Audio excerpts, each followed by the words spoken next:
Hello again. This is another video about working with the full-scale graboid puppets. And this, of course, is the iconic concrete ditch location. And I want to start with a little bit of trivia. For years, fans asked where this location was, but we had to say, sorry, we don't remember. Even our location manager didn't remember. Even worse, as soon as we left, the ditch was completely dismantled and filled back in, so it was pretty much impossible to find. Much later, some hard-working fans figured it out. One even identified visible landmarks in the movie and then used triangulation to figure out exactly where the cameras had to have been. So now the Lone Pine Museum has a pretty good idea where it is. Here's the irony, and by now you know how much I enjoy my irony. Imagine my surprise when I finally was rewatching Dad's old videos and I heard him say this at the water tower location. We are wrapping out of perfection for Dolomite Loop. And this is what he said when we got to Dolomite Loop. This is a ditch where the monster crashes through and kills itself. And we're setting up for another shot here. He even did a full 360-degree pan while he said exactly where we were. We're at Dolomite Flats, the old Dolomite mines.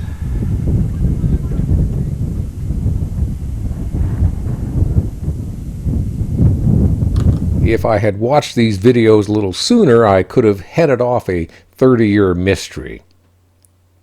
Anyway, Dad was covering second unit there, and here I am doing a camera rehearsal of those POV shots of Val and Earl running toward the ditch. There wasn't a lot of second unit work at this location, but happily there's also video of main unit. They were using the full-scale graboid as well. And this is only one of a couple of times where Amalgamated Dynamics, the creature effects company, built a full-scale, full-length graboid. The body was pieced together from separate castings. Big worms or what? I love it. Nasty piece of business.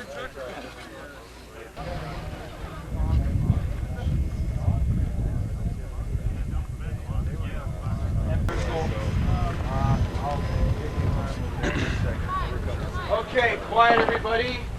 Quiet, please. There's where you hit the wall. I'm pretty sure there was only one other time that we built a full-length graboid. It was for that very important shot where we first show the audience where the tentacles come from. See, there's the back of the graboid. Come on, you can totally see it. Getting back to the ditch, have I mentioned that the wind was blowing all the time? Whoa, dust devil.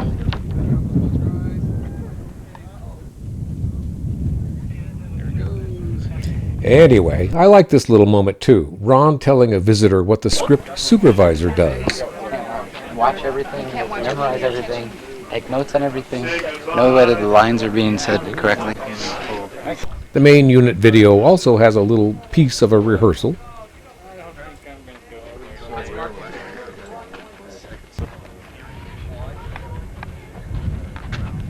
Yeah, Mike? Yes. We're calling for quiet. Here we go. Okay, and ready. Ready? And action.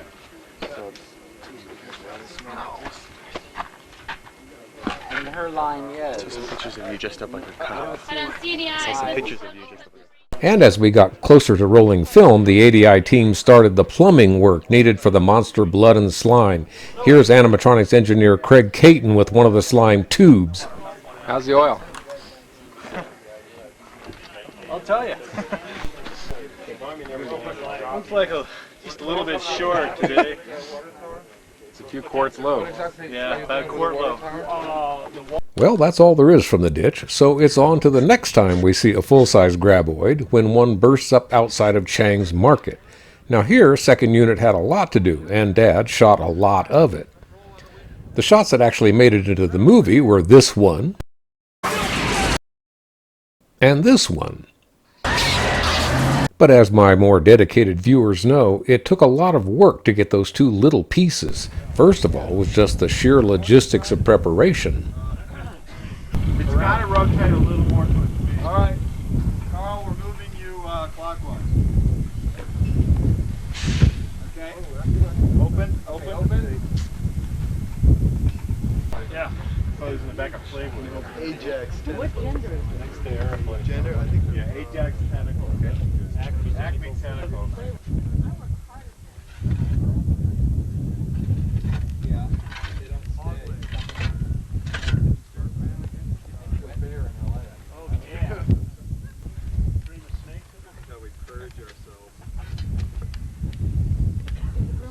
Roll the camera, please.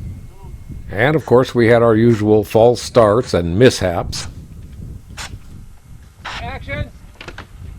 Whoa. Close it. We're caught up, right? And again, right away. Two's up. And action! Cut! It's a cut. No good. We see daylight through the creature. We need a clean one without that. Also, we were always trying different things to give Ron and editor Nick Brown as many options as possible. Here's a move we invented that didn't make it into the movie. Open it. Action.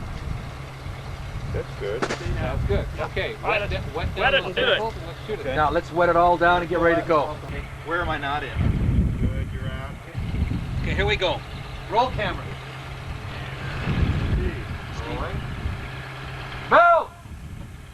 Carl! Cut! Cut.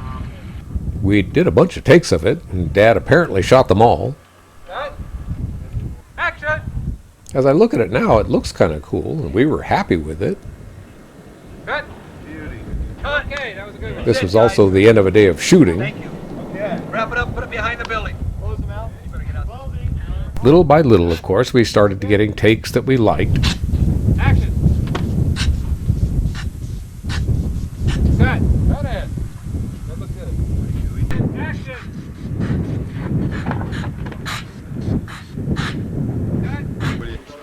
All right, now can we take him back up? And the team got better and better at quickly resetting for another take. Now, I'm just going to let some random video play here to give myself room to set up what I have next. There are very few outtakes from Tremors. An outtake is camera footage that wasn't used in the final film. In 1989, there was no such thing as a DVD with extras, so the studio just threw the outtakes away, even though I begged them not to. What survived was only a few VHS tapes that I got hold of and copied, and nobody saw those unless I showed them at a screening. Now, of course, they're all on the 30th anniversary DVD from Arrow. Anyway, watching Dad's tapes, I suddenly realized he had shot video at the same moment as two of my old outtakes. For Tremors, that's a super rare thing. So here's a freeze frame of the first one I noticed. This is the actual outtake from the movie camera. Like a lot of our stuff, the camera is literally on the ground looking up at the graboid, with DP Virgil Harper hunkered down on his knees. And here's the outtake. I had saved it because I loved what creature designer Alec Gillis does, always being careful he steps back in to brush off his handprint. And here's the same moment from Dad's camera. Now watch this. Watch the platform here. Don't step around the camera. Okay. Ready, Dad? It was another take of that strange mouth opening thing we kept doing. I guess we really believed in it. But meantime, when I saw this, I was getting excited because I was thinking, what if Dad also got an angle of one of my very best outtakes? And he did. But for that, I got to do some backstory. The fellow in the foreground here is Mitch Coughlin, one of the creature effects guys, and he's working with a Hudson sprayer. It's normally used for spraying things like weed killer or insecticide. And ADI's idea was, when the graboid opened its mouth, wouldn't it be cool if we saw frothy saliva oozing out like it's some kind of rabid dog? Well, on this day, Mitch was in charge of pressurizing the tank and keeping the saliva mix frothy. We got ready to try this idea out. You guys all hear that?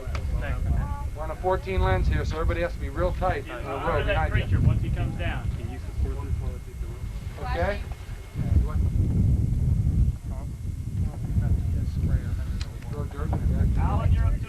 Mitch gives his saliva tank a final froth.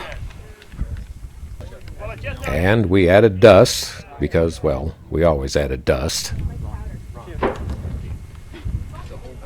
Okay, Shadow K? Yeah. You go? Can we go? Okay, settle in, please. Everyone clear? Don't get too much in his mouth. And here's the outtake from the camera. By the way, most of the footage from second unit is silent. In the days of film, sound was recorded on a separate machine, so we didn't bother with it because all the sound effects were going to be added later. But even though it's silent, at every Tremors screening I've showed it, it's always gotten a huge laugh. So imagine my excitement when I realized Dad had shot it too. Okay, here we go. And roll A and B camera. B speed. Rolling speed. Good. And of course with video, Stop the dust. Dad was getting sound. Action.